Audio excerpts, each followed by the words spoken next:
Morning friends, আজকে হচ্ছে সোমবার আর আমি এখন স্কুলে যাব। আমি রেডি হয়ে গেছি অলরেডি। এখন আমি ছাতু করবো, ছাতু করে খেয়ে তারপর চুল আছে। আর ম্যাম এখানে লেবু করছে। পরীক্ষার পর আসলে তখন শুরু। হ্যাঁ, আর আজকে আমার যেতেই হবে, কেননা আমি নাচে নাম দেবো এবারে অ্যানুয়াল ফাংশানে স্কুলের। তো সেই ক্ষেত্রে আমাকে আজকে আমার সিলেকশন আছে, তো ওই জন্য আমাকে যেতেই হবে।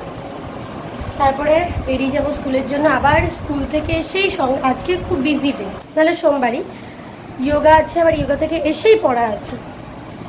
তো তোমাদের সাথে আমি দেখা করছি স্কুল থেকে এসে।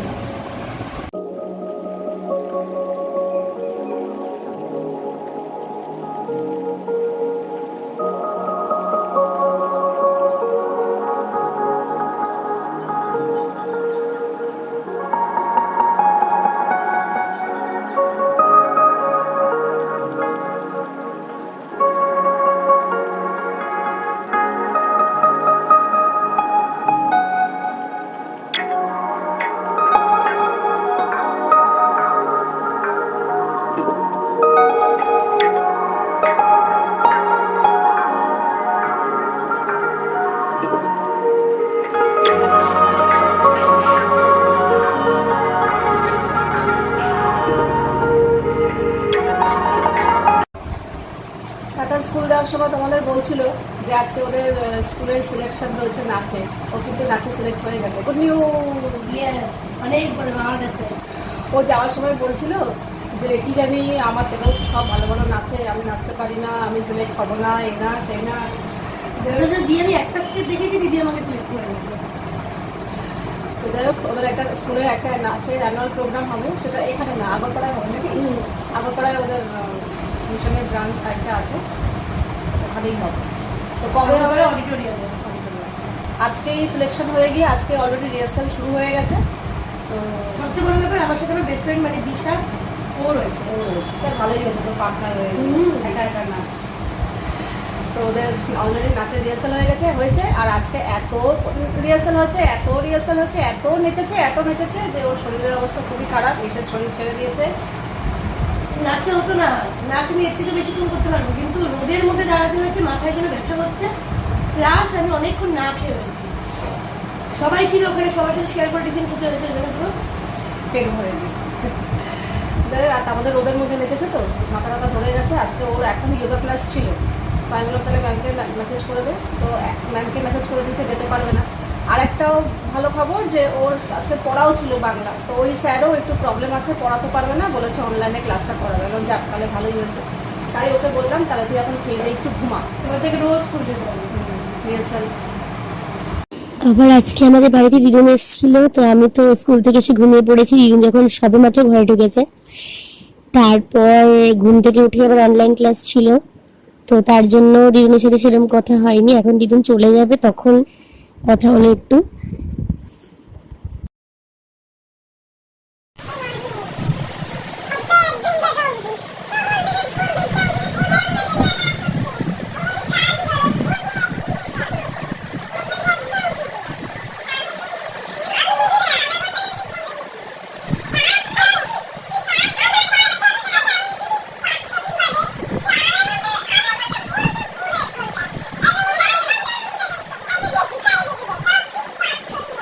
বাদে বাদে সেটা উল্লেখ কর। তুই তো রোজই দেখিস, ফোন দেখা সবসময় ভালো না।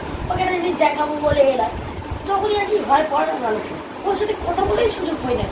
এবার আসবে একটা ফোন নিয়ে, একটা সেভেন নিয়ে যাবো, আর একটা পেন আর একটা খাতা নিয়ে আসবে, একটা সিগনেচার নিয়ে যাবো। এত বড় একজন মানুষ হয়ে গেছে, সেলিব্রিটি হয়ে গেছে।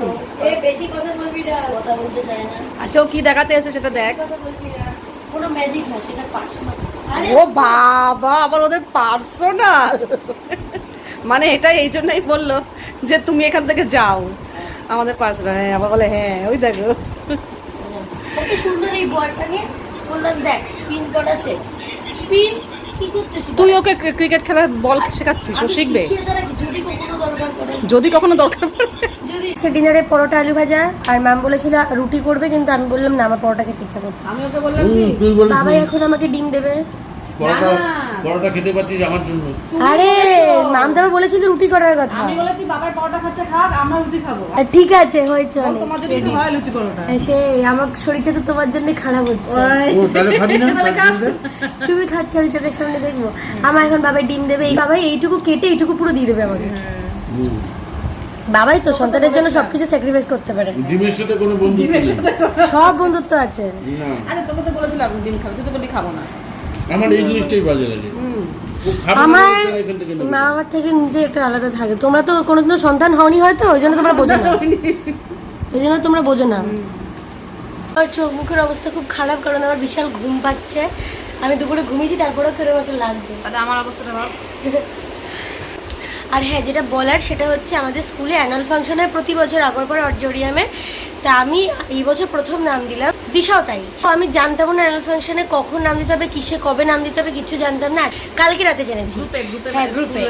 আর আমার কি টেনশন হচ্ছিল যে আমি আদৌ সিলেক্ট হবো কিনা। হঠাৎ করে আমি নাম দেওয়ার প্ল্যানটা করেছি। দিশা তো আরো স্কুলে গিয়ে বলছে ভাই, মানে হট করে বলছে ভাই আমার তোর কাছে কোনো স্টেপ আছে, আমি ওকে শেখালাম কিছু স্টেপ, তারপরেও গিয়ে করলো, তারপরে সিলেক্ট করেছে ওকে।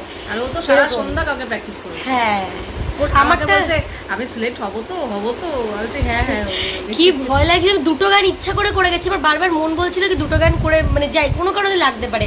আর ঠিক তাই লেগে গেল আজকে। দিশাকে একটা শিখে দিলাম আর আমি একটা করলাম। আর প্রেয়সী যে আমার ফ্রেন্ড, ও আবার গানে গানে নাম নাম হ্যাঁ, ওর গানের গলা খুব ভালো, ফার্স্ট হবে, সবাই বলছে ফার্স্ট হবে। ইভেন ও যেন নিজে থেকে- কম্পিটিশন নাকি যে ফার্স্ট? না না, ও এমনি মজা করে বলছিল। এবার কি বলে, ইভেন ও নিজে থেকে নাম দেয়নি, ক্লাসে এসছে কে নাম দেবে সব বন্ধুরা থেকে বলে দিচ্ছে ওই যে প্রেয়সী নাম দেবে। এটা হেভি লাগে যখন সবার মানে বন্ধুরা বলে দেয়, এটা হেভি লাগে। যাই হোক, আজকে ভিডিওটা এইটুকুই। আমার আর ভালো লাগছে না, কালকে আবার স্কুল, কারণ কদিন রোজই স্কুল যেতে হবে এই উইকে। তোমাদের সাথে আবার দেখা হবে আমার নেক্সট